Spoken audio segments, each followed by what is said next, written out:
नालंदा विश्वविद्यालय। यह संस्थान सदियों तक ज्ञान और शिक्षा का एक अमूल्य केंद्र रहा। यहाँ देश विदेश से विद्वान आते थे और इसकी प्रतिष्ठा दूर दूर तक फैली थी। लेकिन 12वीं शताब्दी के अंत में एक दर्दनाक घटना घटी जिसने इस गौरवशाली स्थान को हमेशा के लिए बर्बाद कर दिया।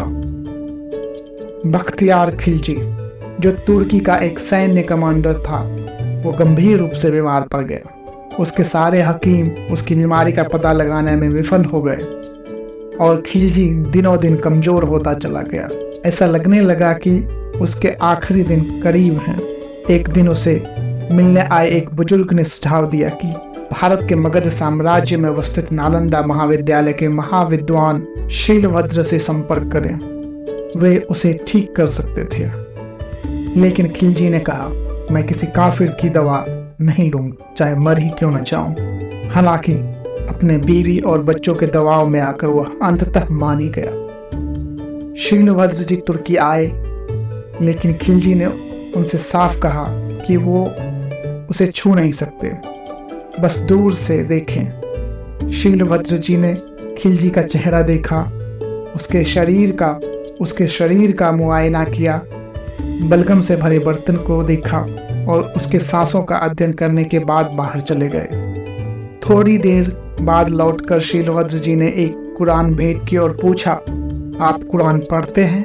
खिलजी ने जवाब दिया, दिन रात पढ़ता हूँ। शीलभद्र जी ने पूछा, पन्ने कैसे पढ़ते हैं? खिलजी ने बताया, उंगलियों से जीभ को छूकर पन्ने पढ़ता हूँ। इस पर शीलभद्र जी मुस्कुराए और कहा, तो अब इस कुरान को पढ़ें। खिलजी ने कुरान ले ली और शीलभद्र जी वापस भारत लौट गए। चमत्कारिक रूप से दूसरे ही दिन से खिलजी की तबीयत सुधरने लगी। एक हफ्ते में वह पूरी तरह ठीक हो गया। दरअसल शीलभद्र जी ने कुरान के पन्नों पर दवा लगा दी थी, जिसे उंगलियों से पन्ने पलटते समय जीभ तक पहुंचाने का तरीका अपनाया गया था। खिलजी अचंभित था, लेकिन साथ ही अंदर से जलन महसूस करने लगा कि कैसे एक काफिर उससे अधिक काबिल हो सकता है। जलन और ईर्ष्या के बस में आकर खिलजी ने नालंदा पर हमला कर दिया। उसने विश्वविद्यालय में मौजूद 90 लाख से 1 करोड़ किताबों को आग के हवाले कर दिया। ये किताबें सदियों के ज्ञान का भंडार थीं, जो कई महीनों तक जलती रही। साथ ही उसने 8 से 10 लाख छात्रों और शिक्षकों को मार डाला, क्योंकि उसे डर था कि वे इस ज्ञान को फिर से लिख सकते हैं। सबसे दुखद बात यह है कि आज भी बिहार में एक स्थान का नाम बख्तियारपुर है, जहां से नालंदा जाने की ट्रेन मिलती है। यह इतिहास की विडंबना ही है कि जिसने ज्ञान के इस मंदिर को नष्ट किया, उसके नाम पर आज भी एक स्थान बना हुआ है।